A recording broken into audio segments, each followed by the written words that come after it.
Hey, brand builder, Rory Vaden here. Thank you so much for taking the time to check out this interview. As always, it's our honor to provide it to you for free.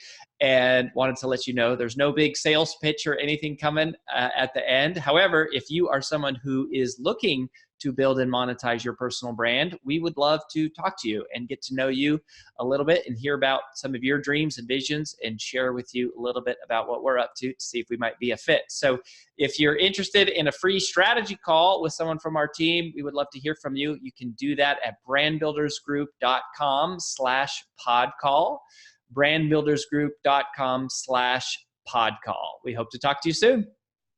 Well, if you've listened to this show for a while, you've probably picked up the theme that the Influential Personal Brand Podcast is all about sharing the stories of people who are influential personal brands and how they got that way. And so, we interview New York Times bestselling authors and seven-figure entrepreneurs and people with millions of followers.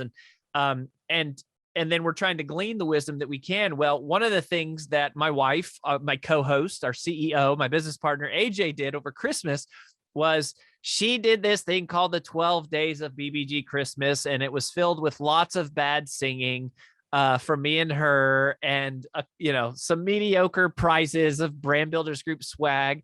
But one of the things that we thought would be cool was to highlight one of our real life clients who is on the journey right now of building their personal brand. Since so many times you hear the story of somebody who made it, so to speak, but we don't have that many folks that are going, I'm living it, I'm working it right now. And so that's how we got to meet Jesse Terranova, who you're about to meet. He's an awesome guy. We've been working together for a few months at this point, I guess several months, you could say. And we're just going to talk to Jesse. You're going to hear a little bit about his story. And I think my hope is that you'll be encouraged as you hear the path that Jesse has been on, and maybe it will help highlight some things for yourself on your own path. So Jesse, welcome to the show, man. Rory, it's a pleasure. Thanks for having me here.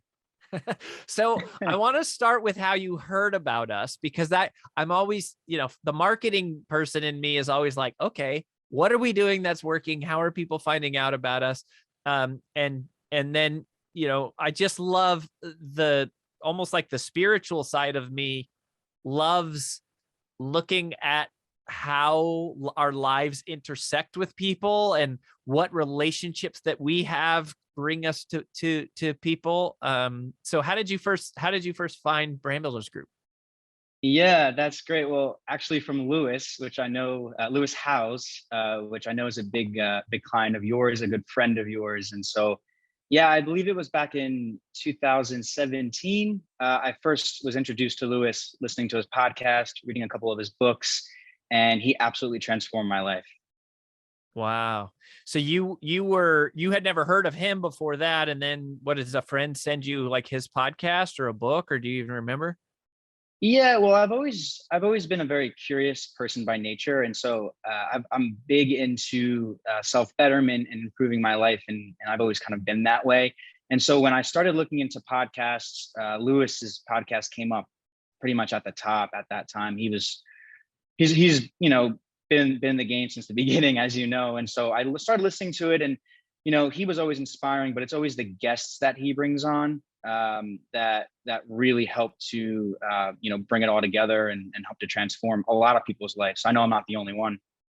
Yeah, for sure. Well, so I was one of those guests, I guess. You were. And then you had, so you had never had heard of me or Brand Builders Group, like just you were listening to Lewis's show, and then you're just like, whatever one's next in the playlist, and up I come, right?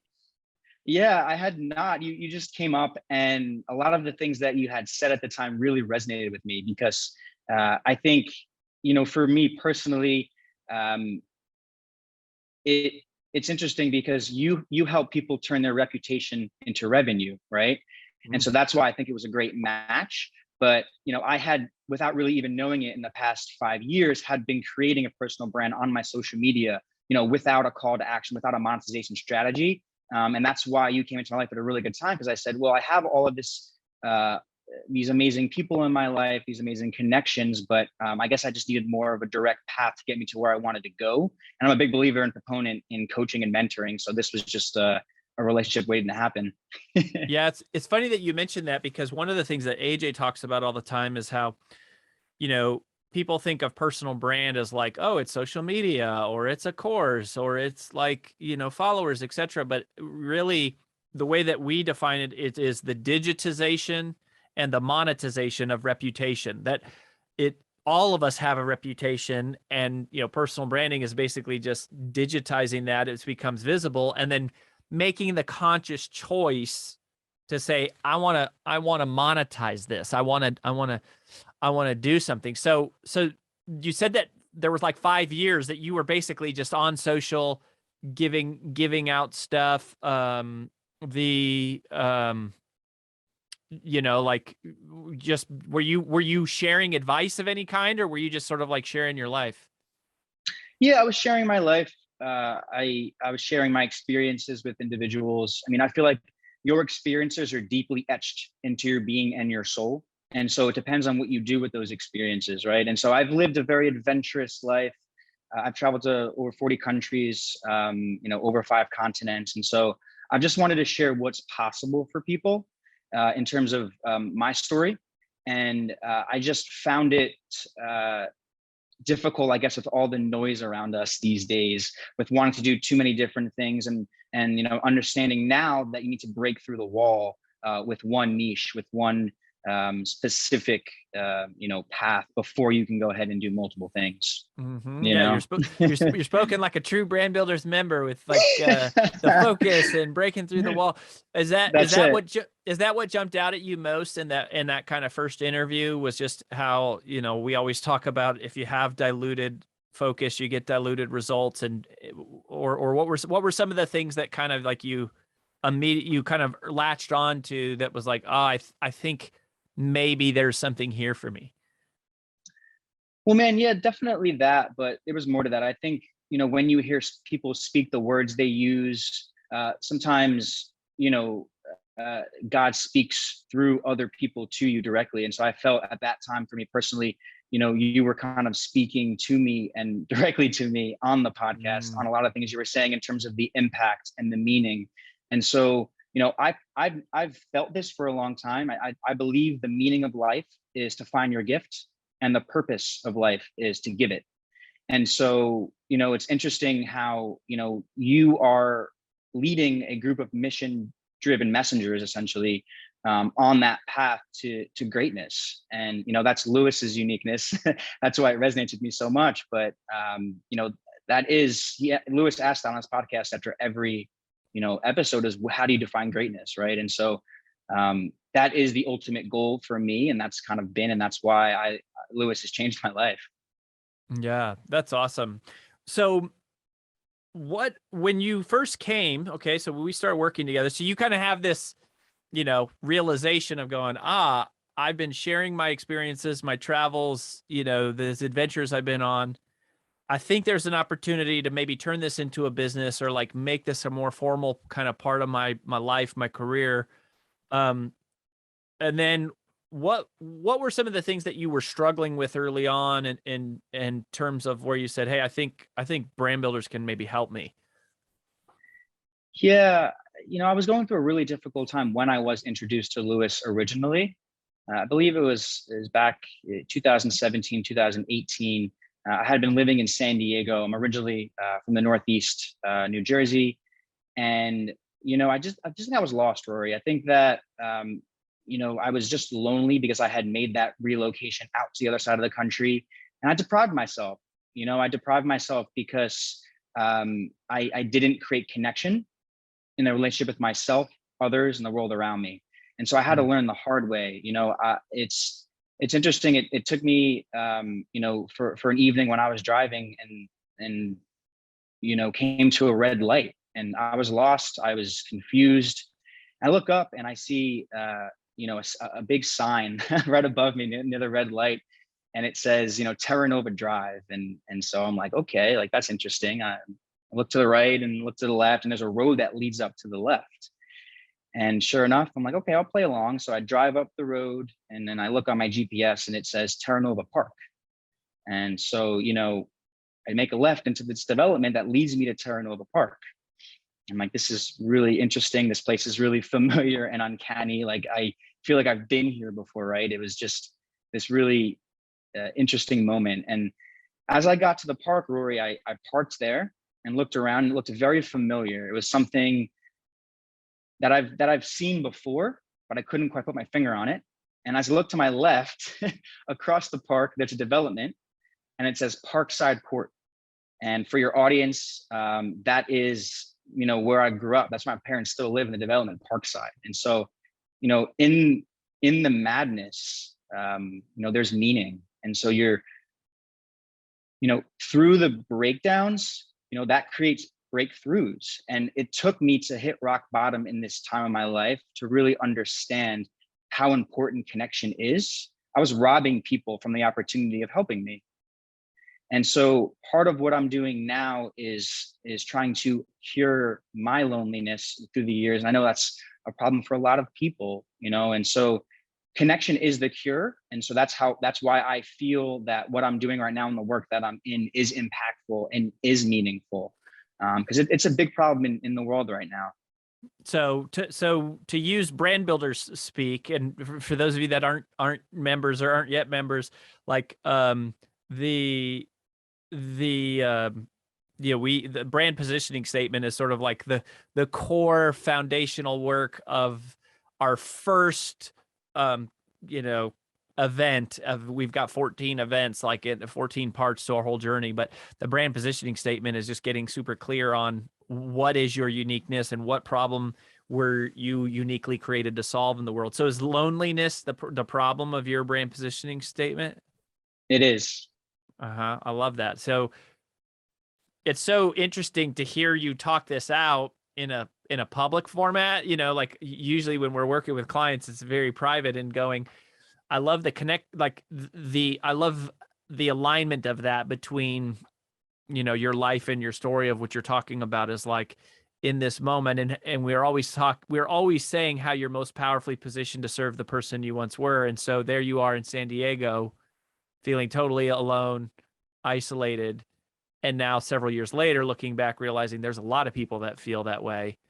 And then is connection your uniqueness? That's kind of like what you're called to bring to the world.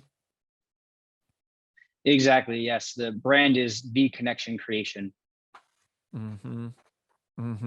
So, I got it. So, and you said that Parkside Court was like the name of the street you grew up on back in the Northeast?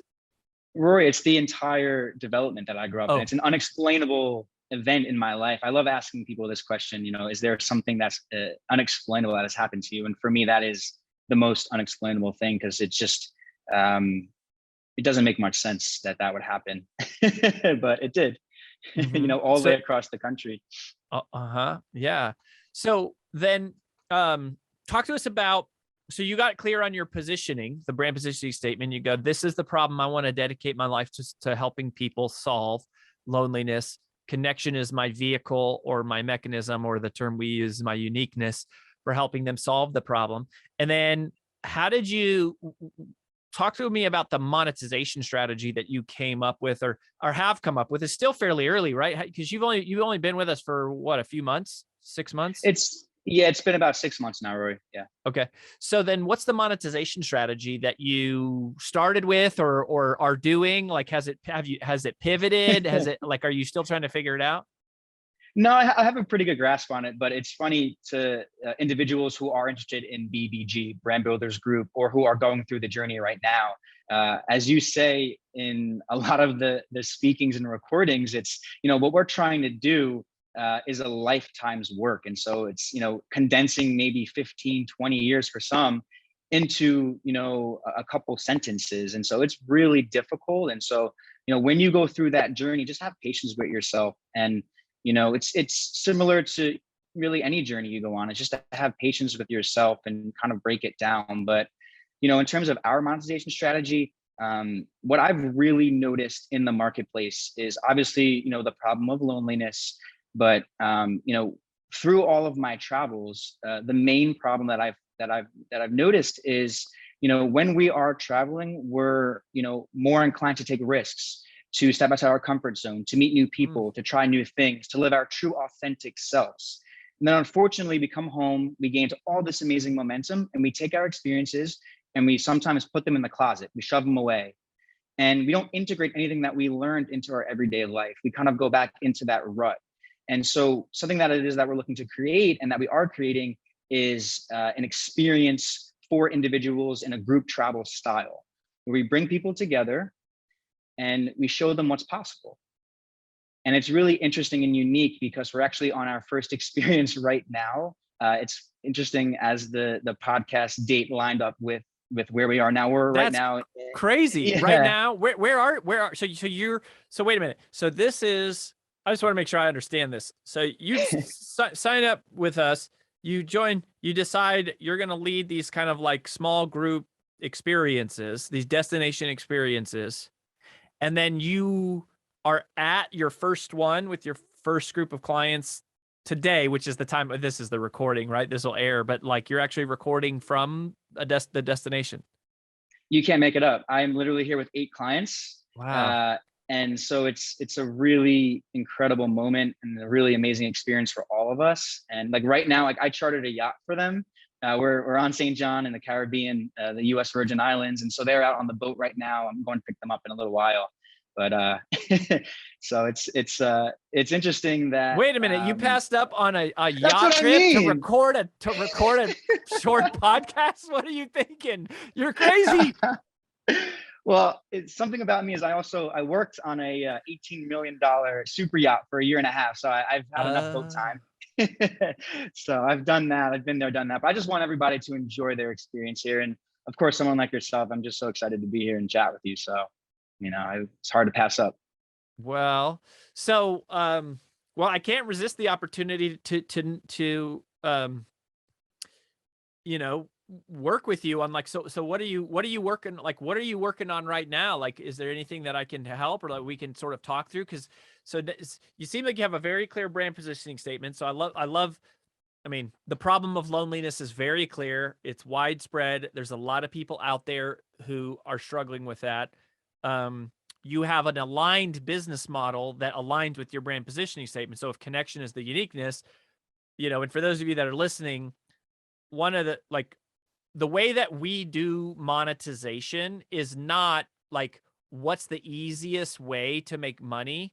That is, that's not how we teach it. The way we teach it is going, what does your audience need from you the most? And how can you serve them in the deepest way?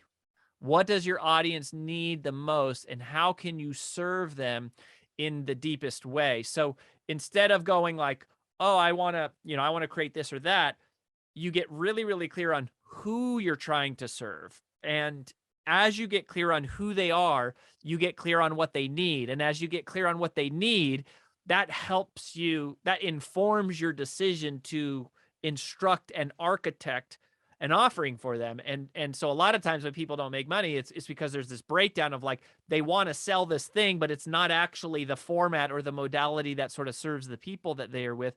And you gotta, the magic is sort of syncing that up. Well, when I think of Jesse here, so when I think about you, Jesse, you've actually got a great alignment there, that your business model is literally pulling people together in these groups, creating connection, which helps, remove loneliness. It also does all the things that you believe in. Clearly you spent a ton of time traveling, whatever you said, 40 countries, like, and so it aligns with your uniqueness, and you're teaching people to do things that you've done. So I love all that. So that feels totally aligned to me.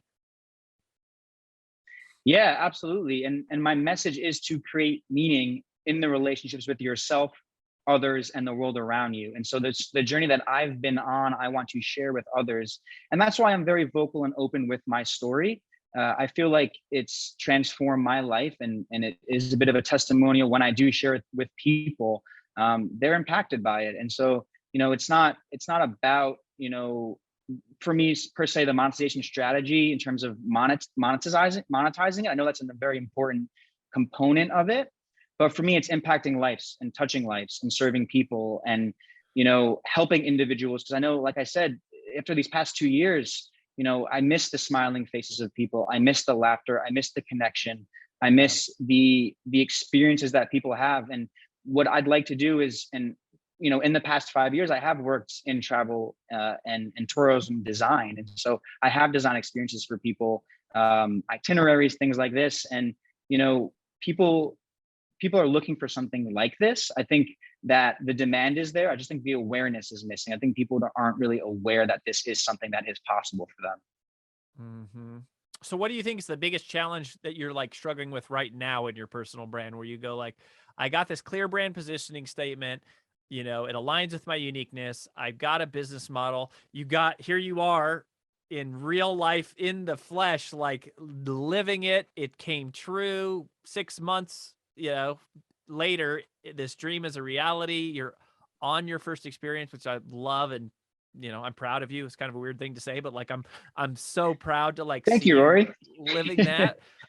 So what's the biggest challenge you think you're having with your personal brand right now?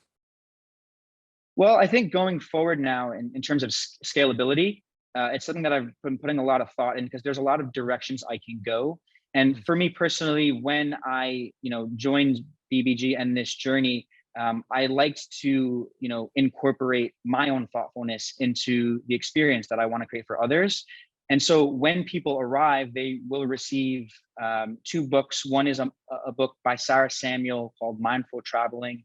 Another book is a journal that people will write in and, kind of capture their experiences. So when they go home and they're feeling a little off one day, they can kind of go back and revisit that. But to answer your question, the problem is, like I had said, awareness and showing people that, Rory, I just think there's so much fear right now in the world. Whether it be people who are not interested in traveling because of the COVID restrictions, because of they've been, trapped, stuck in their house. Loneliness is a bigger killer than obesity and smoking, and so it's interesting how a lot of people are feeling stagnation and limited in where they want to go and who they want to be. And so, travel can be used in that fashion, in that manner, to help people transform their lives. And, when people arrive home, there's, this incredible amounts of value that I want to add to their lives in terms of courses, in terms of blogs, in terms of coaching programs. I mean, that's kind of why this took a little longer than I wanted it to, because I wanted to, build out a coaching program for myself, but I also wanted to do these experiences. And I said, well, which one can I do first? And so I broke it down through your process in the monetization strategy of which one not made more sense, but, where is, your uniqueness lies at the intersection of who you were made to be, your intersection lies, your uniqueness lies at the intersection of who you were designed to be and who the world needs you to be. And so once you find that out, I love it, Jesse. You're like a brand builder's fortune cookie, dude. I love it. Like I can tell you're like watching the stuff and you're doing it.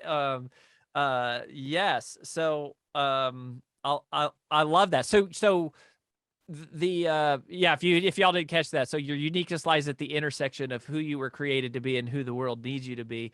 Like So is it just awareness? Like, is that the biggest problem that you're having, is sort of, you mentioned scalability and then also just like awareness, like drawing more people to it?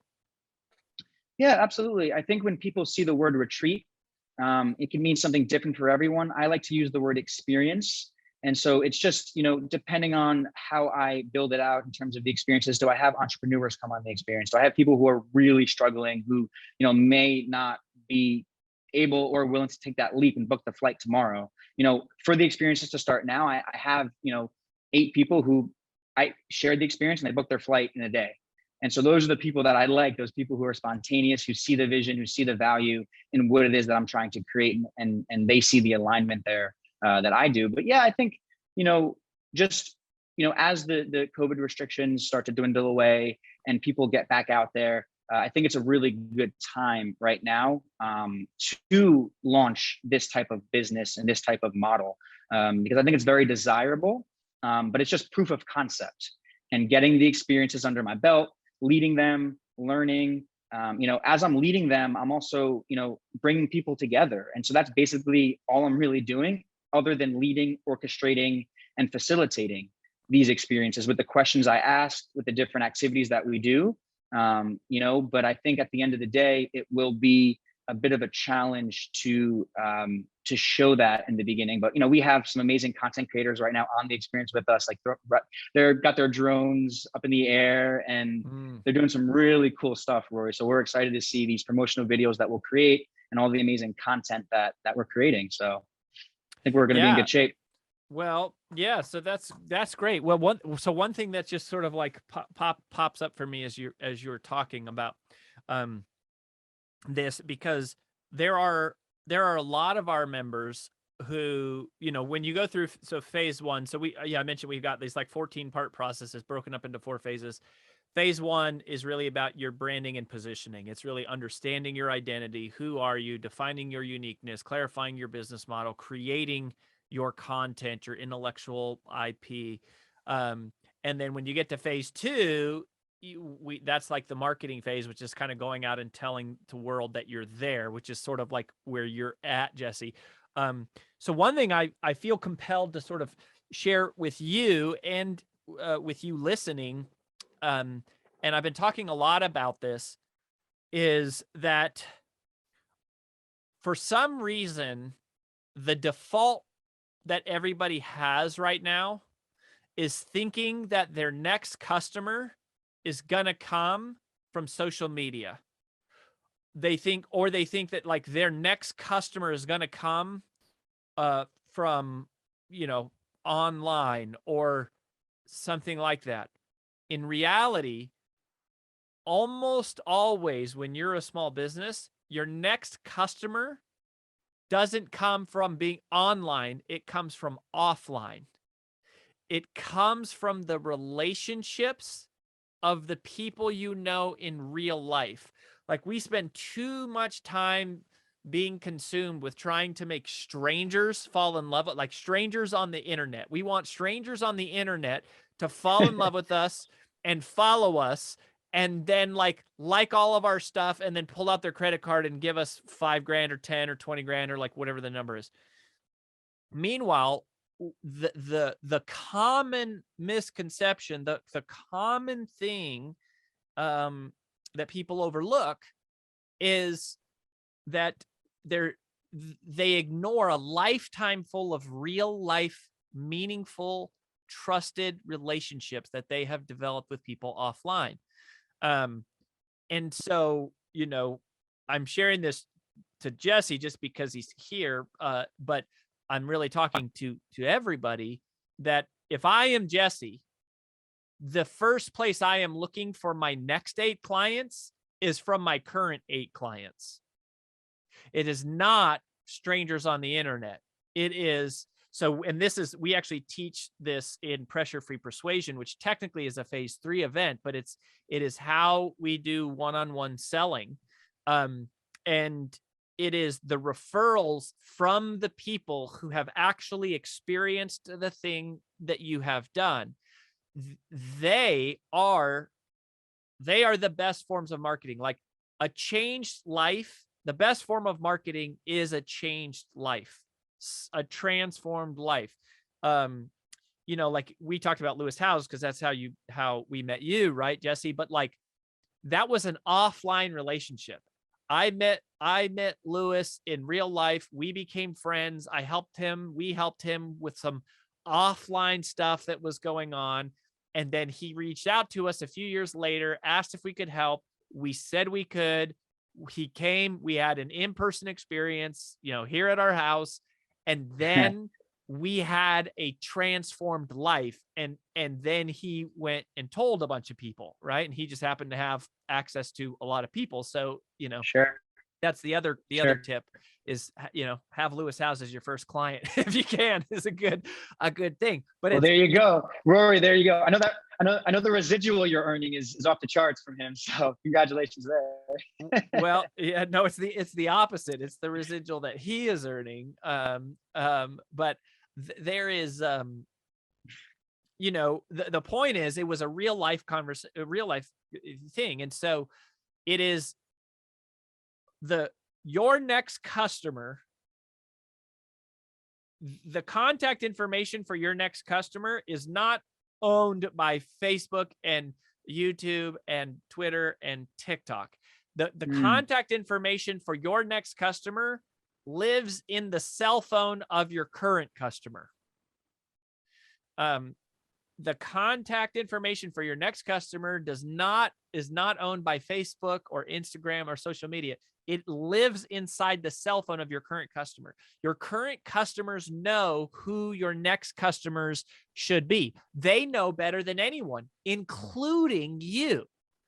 Your current customers know who's a better fit for your program even than you, because they are that person. You are not that person. You might have been that person 5 years ago. But so I just want to make sure that everybody knows that, we call it the law of AJ because she's the one always talking about this. You don't need millions of followers to make millions of dollars. It comes from your real life relationship. So anyways, I don't know what your plan is, Jesse, but like when I think about if I were in your spot and I was, doing this business model the way that you were doing it, and I go, okay, I need to increase my awareness and, and my scalability.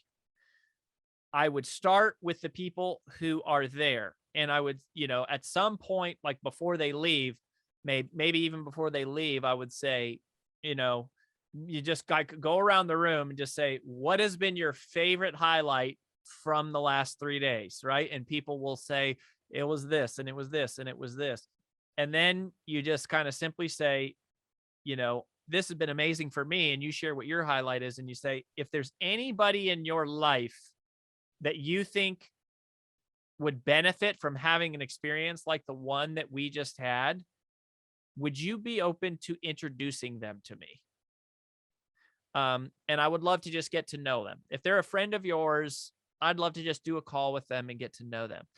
And when you couch it in that way, which is really how it is, they're going, it's not, can you refer someone to me so I can sell them? Like, so you can do the work of selling them for me and I can close them and take their money. It's going, if you truly believe that what you just experienced was amazing, if you truly believe it was incredible, is there someone else in your life you would like to, give that same gift to? And that is one of the things that I think is really missing from the marketplace. And so I know you haven't been through pressure-free persuasion yet because you haven't been in the program long enough, but that's where we're taking you. And but since you're in that moment right now, so precursor, thank you. Precursor. I would be thinking about that if you're not. Sure. Absolutely. So the other thing, so that in terms of awareness, so the other thing, like one of the other things that we have people do, we call it the Fast 50, is, we tell them to make a list of 50 people they know in real life, right? So 50 people you know in real life. And then what you do is you just call them and we call it the check-in method. But you just call in, you check in with them and you say, hey, how's it going? What's going on? And then you tell them what you're doing. You say, hey, I know we haven't talked in a while, but I want to let you know an update. And the update is that I am now doing blank. And the little elevator pitch formula that we teach is I help blank to blank. I help blank to blank. So I help insert your avatar to insert your payoff. So let's say Jesse and I were friends. I'd say, hey, Jesse, I know we haven't talked in a while. I wanted to give you a little bit of an update. Like, my wife and I started this new business and we are now helping experts to become more well-known. And then this is the key.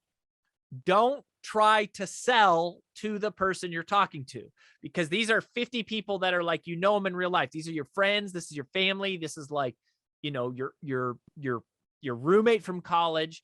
Don't try to sell to the people that you know. That will feel weird for you. You'll find yourself reluctant to do it, and they will feel reluctant.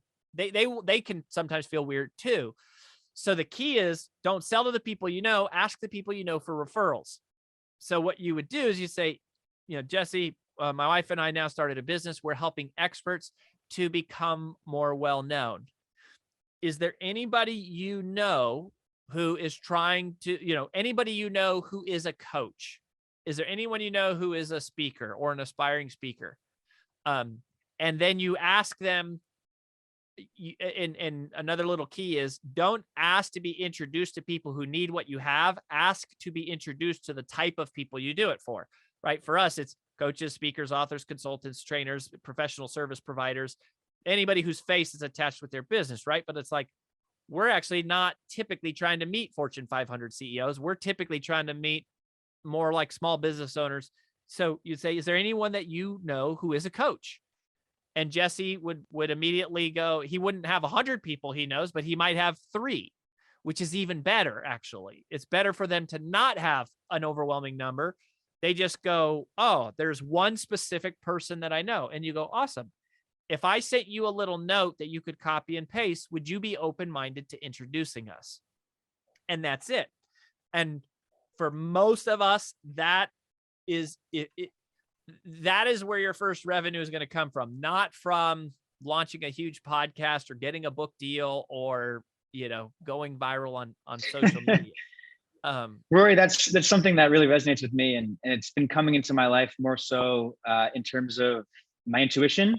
Like, look for the answers from within, right? And it also can branch off and say, look for the answers within your own network and the people that you do know and the relationships that you have cultivated over time, because that's where the value is. Those are the people who know you best. Like you said, those people know you better than you know yourself sometimes. And it's definitely interesting to hear you say that, because, when you lean into that, people will come to your aid. And I've experienced that in the last couple of weeks and months. I've been sharing my story, and people are coming to help me out, and it's helping to inspire me and to help propel me forward. And it's been a really great journey thus far. Yeah, I love that. And it's like, lean on the people who already trust you versus trying to create trust with strangers on the internet 60 seconds at a time when only 1% of them are going to see the thing that you're putting up anyways. So I think, that's where awareness for everybody. The other thing about scalability, scalability is also something that we've always spent a lot of time thinking about and studying. And it's actually something that we've been fairly successful at.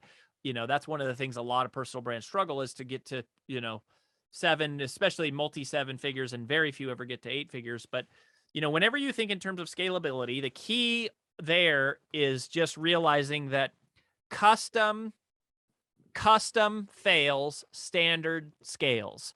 Custom fails, standard scales. It's not so much that custom fails, but custom fails to scale. If you just think like conceptually, the more customized something is and has to be, the less it is able to be, routine and rhythmic and process oriented. I mean, if you think about manufacturing plants, they're mass producing. How are they mass producing? They're mass producing because they do everything the same way every time. So if you want to scale your business, and scaling your business isn't always a good answer.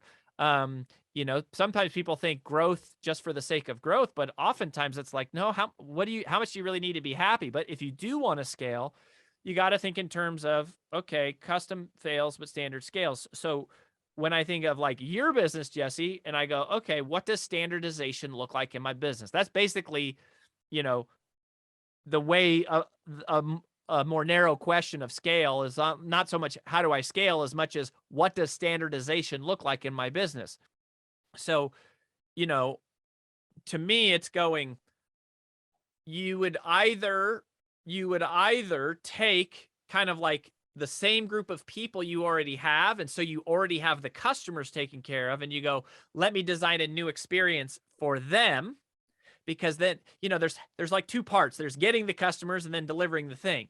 And if you can standardize one part of it, it automatically is going to scale faster. So you go, okay, well, if I already have the customers, let me create a new experience, and that thing is for them.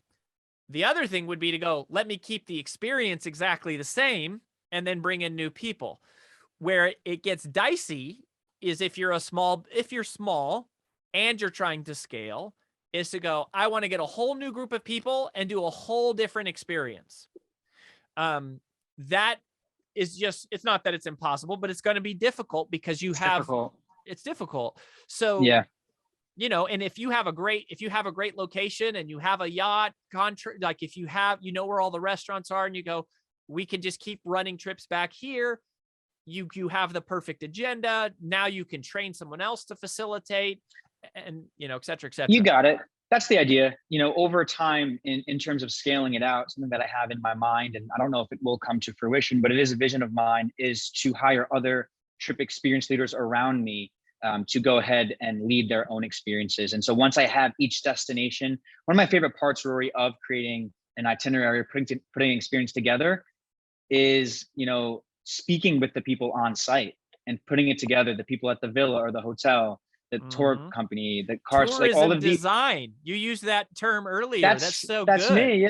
Yeah. That's, you know, I've worked in design. I've worked in travel and tourism design the last 5 years, and it's been amazing. And all of my experiences that I have in the past have brought me to this place that I'm at right now. I've worked, you know, as a recruiter for a couple of years, and I don't know if you attest to this, but in my opinion, you know, recruiting is one of the most difficult sales jobs in the world because you're selling people. And people are more unpredictable than the stock market. And so it's really difficult, you know, in those relationships. And, you know, I actually have a similar beginning point, similar origin. I was an accountant as well. I wasn't as great in Excel as you were, but well, I'm decent at Excel, but I was not a great accountant. It was actually the worst grade that I ever got in school was accounting in college. So, but that's funny. So you're like an architect. I mean, you're designing this experience for people, and you know, and I think that's awesome, Jesse. And I would go, getting other people to lead it becomes even easier once you've done it 5 times, and this is the agenda, and here's the exercises, and it's just, you can run on autopilot. It's a proof of concept. Exactly. It's, you know, hiring those individuals and having a built out framework with my values, with the things that I want to spread, you know, in my experiences. And so once we have that all figured out, people will go ahead and run those experiences under my philosophy, under my framework, under my values. And, you know, for example, this is called Experience St. John. And so I lived on St. John in 2019 and 2020. I know the island really well. I have some amazing contacts here. And then, you know, who's to say in you know, a couple of years, you know, I can't be running it from my laptop, right? Or, you know, I want to be here, but there are other destinations that I want to also build out. Like I live in Portugal now. I moved there last November. So there's going to be an Experience Portugal. And so it's just really exciting to see how things are going. Yeah, that's great, man. I love that. I love that for you. And it's like, I think if you're drawing energy from that and that's what you're passionate about, that's totally unique. Like, how many people are there in the world that do tourism design, you know, in this kind of way? Like, versus, you know, I mean, there's a lot of courses, like there's a lot of people that make courses. For sure. I think this can really be magical and unique. And if you make it unique, right? Like if you focus on this thing and you go, how can I make this extraordinary? How can I make it life-changing? How can I serve my audience in the deepest way? They will have a transformed life, and then they will go do the marketing for you, right? Like they will help tell people, versus if you're always having to create new things, when you have diluted focus, you get diluted results. Like you become spread across so much stuff, versus just going, what would make this over the top, life-changing, transformational, to where they went back and they had to tell everybody, I just had the most unbelievable 3 days of my life. That's what Tony Robbins did when people walked on fire. That's exactly what he did with the whole fire walking thing. It was like, it was remarkable, worth remarking about it. And if you dedicate some time, you know, to that by having, you know, fewer things, then it'll spread and do everything you need, man. So I love it. I love this idea, tourism design. I mean, Jesse, you're so warm and humble and uplifting and encouraging. And man, I feel like there's no doubt, like, you're on such a great path. Congratulations on your first experience that you're leading. Although the only thing I don't understand is why you would miss out on the yacht just to talk to us. But we're so grateful for you, man. We're so grateful. Thank you, Rory. It's a pleasure to be here, and it's been amazing connecting with you. And thanks for all of the tips and advice. I appreciate it and I value it. Yeah. Well, we're excited to continue following your journey and being a part of your journey. And, if somebody is out there right now, Jesse, and they've kind of been listening to the podcast and they're going, I don't know about if BBG is for me. Like, is there anything that you would say that you would go, here's how you know this is for you? Or like, here's, if you're looking to get blank, this is what I've really gotten that I think would help. Yeah, I think, like I had mentioned with travel, we find that travel is an accelerator in the connection process. You're more inclined to take those risks, to step outside your comfort zone and live your true authentic self while you're traveling. And so, it's difficult to hop on a plane for the first time 8 hours across the world and not be terrified, because of course I was when I first did that, right? So you can always start out, going to the city that you live in right now over the weekend, doing a quick trip to walk around in different restaurants, different areas that you've never been to, taking advantage of the weekends. But, it's interesting because people are scared right now and they're fearful. So all I'd say is, for me personally, it's been really difficult in terms of my journey. But there's a reason why planes take off against the wind and not with the wind. So I'm excited to continue to take off, and thanks for all your help, Rory, and with BBG. I'm just so blessed to be a part of it. Yeah. All right, my friend. Well, we wish you the best, and we'll stay in touch. We'll talk to you soon. Rory, thank you again. Talk soon.